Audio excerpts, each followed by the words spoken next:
Assalamualaikum to viewers. Hopefully you are all enjoying good health. My name is Nurban Sar. Welcome to my YouTube channel. In this video, I am going to discuss the topic section 153 to 155 of Contract Act 1872. आज के इस lecture के अंदर हम जो section 153 से लेके 155 है कॉन्ट्रैक्ट एक्ट के इनको इंट्रीकेट करेंगे. तो before starting my discussion I request to all of you please subscribe my channel and don't forget to press that bell icon for the more informative lectures regarding law. तो first of all I will intricate the section 153. तो अब तो ये 153 section है contract act 1872 का. ये actually deal करता है termination of bailment by bailee act inconsistent with the condition. जो बेली है वो कोई ऐसा एक्ट करता है जिससे गुड्स को नुकसान होता है, तो इस सूरत में बेलमेंट को टर्मिनेट किया जा सकता है. अब टर्मिनेट से मुराद ये कि मनसूख किया जा सकता है, ख़त्म किया जा सकता है. जो बेलर है वो बेलर के जरिए बेलमेंट जो सा है वो मनसूख की जा सकती है. इस सेक्शन में वो ये बताता है कि जो बेली है उसके हवाले जब गुड्स की जाती हैं तो इसने इस गुड्स को जिस ज़रूरत के लिए जिस पर्पस के लिए लिया था वो उसके मुताबिक इसको इस्तेमाल नहीं करता, या किसी और मकसद के लिए पर्पस के लिए वो बेलर से वो गुड्स ले जाता है, तो ये इस कॉन्ट्रैक्ट की वायलेशन होती है.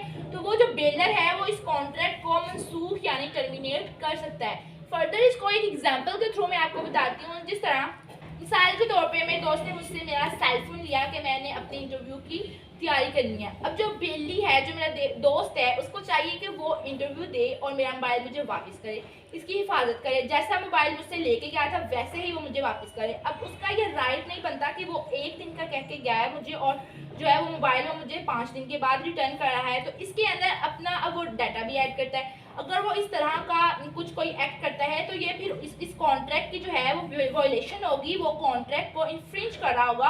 तो ऐसी सूरत में वो जो कॉन्ट्रैक्ट है वो टर्मिनेट यानी मनसूख भी हो सकता है. तो ये था हमारे पास सेक्शन 153. देन हम बात करते हैं कि सेक्शन 154 क्या है. तो जो 154 सेक्शन है कॉन्ट्रैक्ट एक्ट 1872 का, that deals with the liability of bailing making unauthorised use of goods bear. अब इसमें जब बेली को कोई वाले की जाती है तो उसकी ड्यूटी ये बनती है कि वो इस अमानत को जो है वो दूसरे तरीके से इस्तेमाल करे और इसको खुद अपनी ही ज़रूरत के अंदर रखे. मतलब अगर बेलर ने वो अमानत के तौर पे बेली के पास लिखवाई है तो वो अपने पास रखे, ऐसा ना करे कि वो आगे किसी और के हवाले कर दे. ये इसका राइट नहीं बनता कि वो आगे किसी और को दे या वो इस्तेमाल करे इस चीज़ को, तो या इसमें कोई बगाड़ वगैरह डिटेरिएशन पैदा कर दे. तो इस सूरत में अगर कोई नुकसान वाक़या हो जाता है इसमें जो है वो बेली जो है वो लायबल होगा. मिसाल के तौर पर मैंने जो है वो गाड़ी ली है चंद दिनों के लिए. अब वो गाड़ी जो है मैं खुद इस्तेमाल करने की बजाय से आगे अपने दोस्त को दे देती हूँ, जिससे वो गाड़ी जो है वो कहीं हिट हो जाती है, गाड़ी की जो विंड स्क्रीन है वो टूट जाती है, जिससे नुकसान हो जाएगा. तो फिर इस नुकसान को जो है वो इस नुकसान का जो रिस्पॉन्सिबल होगा, जो लायबल होगा, वो बेली होगा.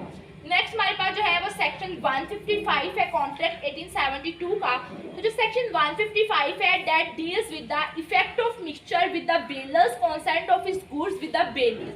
अब सेक्शन 155 में वो ये कहता है कि जब बेलर अपनी कोई गुड्स बेली के हवाले करता है और जो बेली है वो उस माल के अंदर कोई गुड्स के अंदर अपनी गुड्स में मिक्स कर देता है, तो जब वो कॉन्ट्रैक्ट खत्म होगा बेलर के लिए ज़रूरी है कि वो अपनी गुड्स ले और बेली अपनी गुड्स दे, इसका माल उसको वापस करे. मिसाल के तौर पे जो बेलर है वो 50 किलो चावल जो है बेली के पास रखता है मुकर्रर मुद्दत के लिए कि तुम इनकी केयर करना, मैं आउट ऑफ स्टेशन जा रहा हूँ.